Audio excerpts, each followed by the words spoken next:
Hello बच्चों, कैसे हो आप सब। आई होप आप सभी स्वस्थ होंगे, मस्त होंगे और आपकी आने वाली बोर्ड एग्जाम की तैयारी एकदम अच्छी चल रही होगी। जैसा कि आप लोग पीछे लिखा हुआ देख रहे होंगे, आज हम लोग क्लास 12 चैप्टर फर्स्ट का विद्युत आवेश तथा क्षेत्र में कूलाम का नियम सीखने वाले हैं। इसके पहले 2 से 3 लेक्चर हो चुके हैं, आप उनको जरूर से जरूर विजिट कीजिए। और आप भी अगर हमारी तरीके 95 प्लस मैथ तथा फिजिक्स में स्कोर करना चाहते हैं तो जिस तरीके से हमने स्ट्रेटेजी क्लास 12 में अपनाई थी, ठीक उसी प्रकार आपको अपनानी पड़ेगी। पिछले लेक्चर में हमने आपको पूरी मार्कशीट दिखाई थी, कोई झूठ बोलने वाला काम नहीं है। 97 फिजिक्स में और मैथ में 96। और आप भी अगर स्कोर करना चाहते हो तो आप हमको केवल फॉलो कीजिए। नियम चीजें वही पढ़ाएंगे, बस कुछ अलग तरीके से पढ़ाएंगे। वो एक है ना कि हम चीजें कुछ अलग नहीं, अलग तरीके से पढ़ाते, बस आप तरीके पर फोकस कीजिए।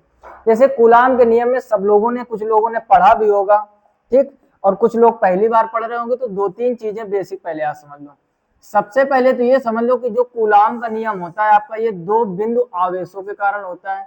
तो 2 बिंदु आवेश हमने Q1 व Q2 मान लिए और इसके बीच की दूरी हमने मान ली स्मॉल r।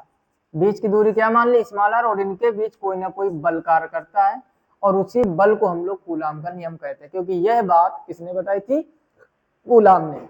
उसके बाद समझो दूसरी बात यह है कि अब एक चीज ध्यान दो, ये Q1 प्लस हो सकता है, Q2 प्लस हो सकता है, या दोनों माइनस हो सकते हैं, या फिर 1 प्लस 1 माइनस, या फिर 1 माइनस 1 प्लस। क्या ये 4 कंडीशन हो सकती हैं? माइनस प्लस हो सकता है, प्लस माइनस हो सकता है, माइनस माइनस हो सकता है और प्लस प्लस हो सकता है। क्योंकि जब न्यूमेरिकल आता है तो आपसे साथ में ये भी पूछा जाता है कि इनके बीच बल लग कैसा रहा है। चीजें बेसिक से बिल्कुल लेकर चल रहे हैं, 0 से टॉप लेवल तक चलेंगे, बस आप समझते हुए चलो। तो 2 चीजें आपको याद रखने की, अगर सेम चिन्ह है तो इनके बीच हमेशा प्रतिकर्षण बल कार्य करेगा, और डिफरेंट चीजें हैं तो इनके बीच हमेशा आकर्षण बल कार्य करेगा। कौन सा बल कार्य करेगा? आकर्षण। पिछले लेक्चर में हमने इसका एक एग्जाम्पल दिया था, क्या कि अगर एक लड़का और एक लड़का हो तो उनके बीच, या फिर एक लड़की और एक लड़की हो तो उनके बीच प्रतिकर्षण होगा, यानी नेचर के खिलाफ है कि उनके बीच अट्रैक्शन हो। और अगर एक लड़का और एक लड़की हो तो इनके बीच संभव है कि आकर्षण बल होगा। ठीक, ये लड़का और लड़की का एग्जाम्पल सिर्फ आपको याद करने के लिए बताया, चीजों को गलत वे में आपको नहीं लेना है कि लड़का और लड़की फिजिक्स बीच में कहां से आ गए। क्लियर? यानी अगर बॉय बॉय होगा या गर्ल और गर्ल होगी तो प्रतिकर्षण यानी संबंध, अगर एक लड़का एक लड़की तो साइंस और हमारा नेचर क्या कहता है कि उनके बीच अट्रैक्शन होगा। ठीक, ऐसे आपको याद रहेगा कि प्लस प्लस में प्रतिकर्षण, माइनस माइनस में प्रतिकर्षण और प्लस माइनस में आकर्षण। ठीक, तो अब ये ध्यान से समझो, Q1 Q2 किसी भी चिन्ह के हो सकते हैं। दूसरी भी समझो, अब हम लोग सीखेंगे यहाँ पर क्या? कूलाम का नियम। ठीक, कूलाम का नियम। अब डायरेक्ट आपको नियम नहीं लिखा है, कुछ लोग जो पढ़ चुके होंगे आपके मन में तुरंत ये विचार आ रहा होगा कि 2 बिंदु आवेशों के बीच लगने वाला आकर्षण अथवा प्रतिकर्षण का बल दोनों आवेशों के गुणनफल के अनुक्रमानुपाती तथा बीच की दूरी के वर्ग के व्युत्क्रमानुपाती होता है। और 2 इक्वेशन बनाओ, प्रूव कर दो। ऐसे आपको पेपर में कॉपी लिख के नहीं आनी है अगर आप अच्छा स्कोर करना चाहते हो। कई बार आपने सुना होगा कि बच्चों के साथ क्या होता है, कहते हैं कॉपी बहुत अच्छी लिखी हमने, A to Z पूरा पेपर किया, नंबर हमारे 7 कट गए, नंबर हमारे 10 कट गए। तो ये गलतियां कहाँ हो रही हैं? गलतियां कहाँ होती, ध्यान से सीखो आप। सबसे पहले आप लिखोगे, बिल्कुल बेसिक से स्टार्ट करोगे, क्या? सन 1785 ईस्वी में, सन 1785 ईस्वी में फ्रांसीसी वैज्ञानिक, यानी कहाँ के थे ये? फ्रांस के। फ्रांसीसी वैज्ञानिक प्रयोगों के आधार पर, प्रयोगों के आधार पर, यानी जो भी इन्होंने प्रयोग किया, प्रयोगों के आधार पर 2 बिंदु आवेशों, प्रयोगों के आधार पर 2 बिंदु आवेशों के, 2 बिंदु आवेशों के बीच लगने वाले बल के संबंध में एक नियम दिया, जिसे कूलाम का नियम कहते हैं, जिसे कूलाम का नियम कहते हैं, नियम कहते हैं। ठीक, पहले आपको ये बेसिक लिखना है। अब इंपॉर्टेंट चीजें यहाँ पर आपको क्या क्या समझनी है। सन कौन सा था, 1785, कहाँ के थे, फ्रांस के। वैज्ञानिक का नाम क्या था, फ्रांसीसी वैज्ञानिक। और यहाँ पे एक वर्ड छूट गया है, कूलाम ने। यहाँ पर छोटा छोटा हम लिखे दे रहे, आप लोग लिख लो, कूलाम ने। ठीक, सन 1785 ईस्वी में फ्रांसीसी वैज्ञानिक कूलाम ने प्रयोगों के आधार पर दो बिंदु आवेशों के बीच लगने वाले बल के संबंध में एक नियम दिया, जिसे हम लोग कूलाम का नियम कहते हैं। पहले तो इतनी बात समझ में आई, सन 1785, फ्रांस के रहने वाले वैज्ञानिक कूलाम। अब हेडिंग डालोगे आप क्या, इसी के नीचे जस्ट छोटी हेडिंग, कूलाम के नियम के अनुसार। कूलाम के नियम के अनुसार। ठीक, अब आप डेफिनेशन, जो भी पुराने बच्चे हैं जिनको याद है, अब आप वो लिखोगे। ठीक, इस तरीके से आप चीजों को जब डिफरेंट करके लिखोगे तभी नंबर आपके भी बाकी लोगों से डिफरेंट आएंगे। आप क्या लिखोगे, दो बिंदु आवेशों के बीच, ध्यान से समझो, और आप लोग वीडियो को रोक रोक कर अपने नोट्स बुक में नोट करते जाइए। साथ ही अभी स्टार्ट किया हमने पहला चैप्टर, एक बढ़िया सा रजिस्टर या कॉपी खरीदो, बढ़िया से ब्लैक और ब्लू पेन का कॉम्बिनेशन, एक और भी किसी कलर का ले लो पेन, अच्छे से नोट्स बनाओ। इसका फायदा ये होगा कि जब आप एग्जाम देने जाओगे, total A to Z free में आपको फिजिक्स यूट्यूब पे पढ़ाएंगे, एक एक न्यूमेरिकल, एक एक डेरिवेशन, एक एक ऑप्शनल क्वेश्चन और थ्योरी, सब कुछ पूरा कवर किया जाएगा। क्लियर, तो आप नोट्स बुक साथ साथ बनाते हुए चलिए। जब एग्जाम के 1 या 2 दिन या 4 दिन बचेंगे या बीच में गैप पड़ गया बाई चांस, तो उसमें आप पूरे नोट्स का रिवीजन कर सकोगे। और आप यकीन मानो, जितने भी नंबर का पेपर 70 का हो सकता है, इस बार 80 का पेपर हो, क्योंकि कुछ नियम चेंज होने को आए हैं। पूरा आप A to Z पेपर करके आओगे। अब लिखोगे क्या, कूलाम के नियम के अनुसार लिखोगे, दो बिंदु आवेशों के, दो बिंदु आवेशों के बीच लगने वाला आकर्षण अथवा प्रतिकर्षण, आकर्षण अथवा प्रतिकर्षण का बल दोनों आवेशों के, दोनों आवेशों के गुणनफल के, आवेशों के गुणनफल के अनुक्रमानुपाती तथा बीच की दूरी के वर्ग के व्युत्क्रमानुपाती होता है। ठीक, कुछ लोगों को चीजें बड़ी लग रही होंगी कि बहुत डिटेल में, बेटा डिटेल में ही पढ़ोगे तभी आपके नंबर भी डिटेल में आएंगे। शॉर्टकट में पढ़ोगे, नंबर भी शॉर्टकट में आएंगे। ठीक, अब इन चीजों को आप नोट कर लो। अच्छा, आकर्षण अथवा प्रतिकर्षण, यहाँ दोनों नाम क्यों जोड़े हैं आपको अच्छी तरीके से पता चल गया होगा कि आकर्षण भी जोड़ा है और प्रतिकर्षण भी, क्योंकि चिन्ह के हिसाब से आकर्षण और प्रतिकर्षण बल होगा। जल्दी से आप इसका स्क्रीनशॉट ले लीजिए, अगर नोटबुक आपके पास नहीं तो बाद में लिख सकते हो। ठीक, अब हम लोग बढ़ते आगे, मेन थ्योरी समझ लो। दो बिंदु आवेशों के बीच लगने वाला आकर्षण अथवा प्रतिकर्षण का बल दोनों आवेशों के गुणनफल के, इसको समझो, दोनों आवेशों के गुणनफल के अनुक्रमानुपाती तथा बीच की दूरी के वर्ग के व्युत्क्रमानुपाती होता है। अब समझ लेते हैं नियम क्या है, बहुत ही आसान है। तो फिगर यहाँ पर फिर से बना लेते हैं छोटा सा, ये आवेश Q1 हो गया और ये Q2 हो गया, बीच में इनके बल लगेगा और बीच की दूरी R मान लो। क्लियर, या A और B बिंदु मान लो यहाँ पर आप। ठीक, ये A और B हो गया, इतनी बात समझ गया। अब देखो लिखा गया था कि दोनों आवेशों के गुणनफल के अनुक्रमानुपाती, इसका मतलब ये हो गया F प्रोपोर्शनल Q1 Q2। देखो दोनों आवेश हो गए का गुणनफल के अनुक्रमानुपाती, तो ये हो गया इक्वेशन नंबर फर्स्ट।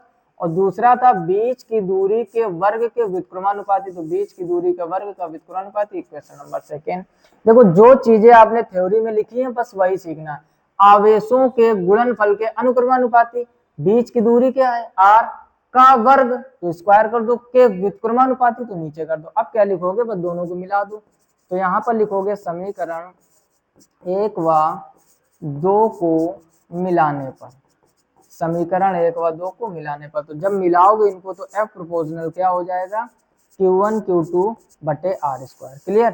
फिजिक्स का एक रूल होता है, हमेशा याद रखो, जब भी प्रोपोर्शनल का चिन्ह हटाओगे कोई ना कोई कांस्टेंट जरूर आता है। तो यहाँ पर हो जाएगा F बराबर के Q1 Q2 और बटे R स्क्वायर। ठीक, यहाँ पर आपका जो कांस्टेंट है वो K का मान होता है 1/4 पाई एप्सिलॉन नॉट, और इसको हम लोग कहते हैं कूलाम बल नियतांक। ठीक, कई लोगों को ये नाम नहीं पता होता है, कूलाम बल नियतांक। ठीक, इसको भी आप नोट कर लो, जिस तरीके से हम पूरा लिख रहे हैं ऐसे ही अपने नोट्स में नोट करते जाइए।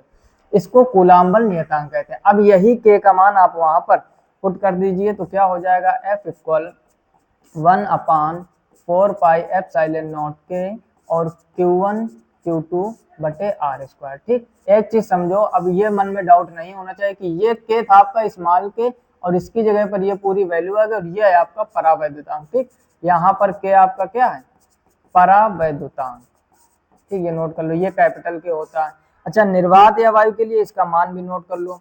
जब भी आपसे न्यूमेरिकल में निर्वात या वायु की बात करें तो इसका परावैद्युतांक की जगह पर के बराबर हम लोग 1 रख देते हैं। तो यही फार्मूला हमारा आ जाता है, F equal 1/4 pi epsilon not Q1 Q2 बटे R स्क्वायर, और यही फाइनल हो गया और इसका मात्रक क्या हो जाएगा, न्यूटन। बोलो यहाँ तक कोई समस्या, और यही इसकी फाइनल प्रूविंग हो जाएगी। यहाँ तक बात समझ में आ गई कि नहीं, फिर से समझ लो, दोनों आवेशों के गुणनफल के अनुक्रमानुपाती, बीच की दूरी के वर्ग के व्युत्क्रमानुपाती, दोनों को मिला दिया।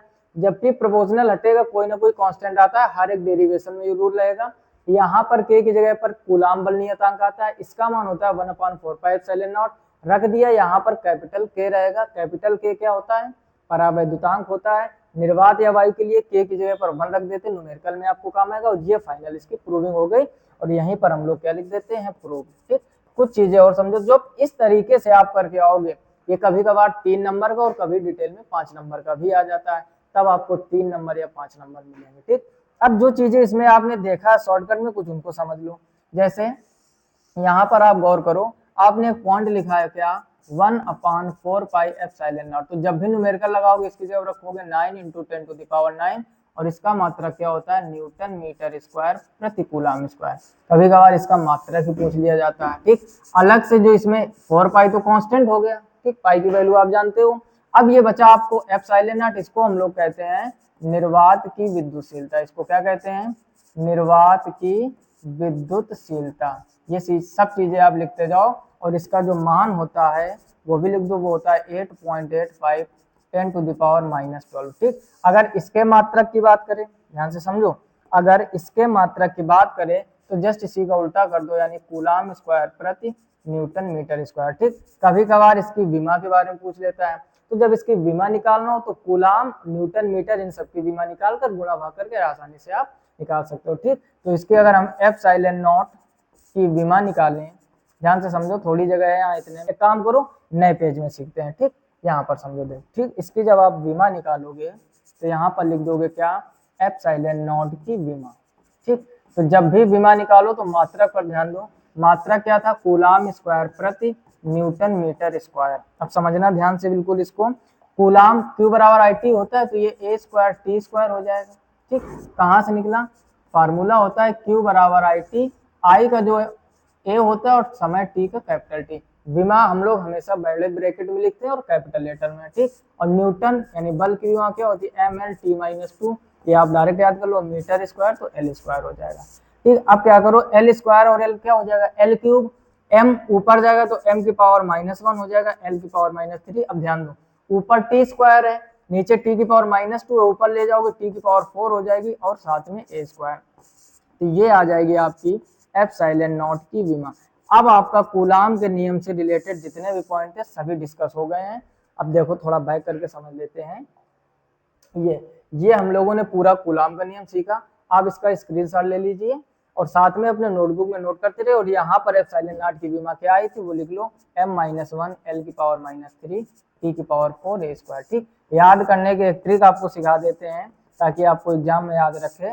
आप लोग याद रखो 1342, याद रखो कोड याद रखो 1342, 13 ही रहेगा निगेटिव और 42 कैसा रहेगा पॉजिटिव। ठीक, ये कुछ तरीके होते हैं। अच्छा, ज्यादातर बीमा में MLTA यही 4 डिजिट मिलेंगे। ज्यादातर बीमा में आपको क्या मिलेगा, MLTA। कोड याद रख लो 1342, शुरू के दोनों माइनस की पावर, तो बाद वाले दोनों प्लस की पावर। बाकी निकालना सबसे बेस्ट होता है, बेसिक से हमने पूरा बताया।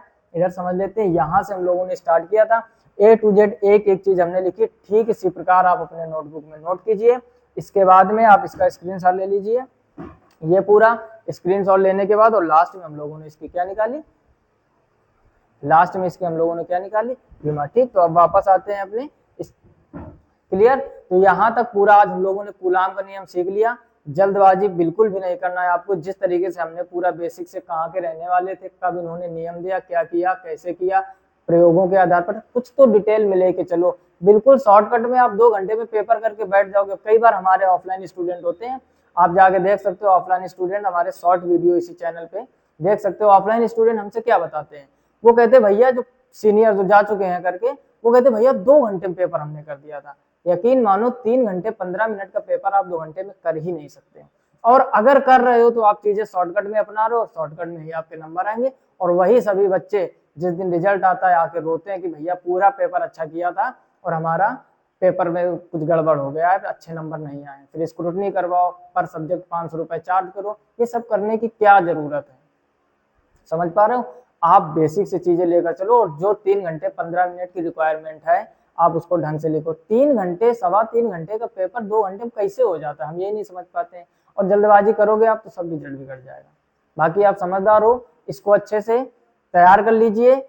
वीडियो को अगर लाइक नहीं किया तो जल्दी से लाइक कर दीजिए। जो जितना हो सके, जितने भी आपके फ्रेंड सर्किल में क्लास 12 के बच्चे हैं, सबको शेयर कीजिए ताकि वो लोग भी चैनल से जुड़े। और पहली बार आप आए हो तो सब्सक्राइब अवश्य कर लीजिए। मिलते हैं नेक्स्ट वीडियो में इसी तरह के किसी नए डेरिवेशन, नए कॉन्सेप्ट के साथ। तब तक के लिए जय हिंद, अपना ख्याल रखिए।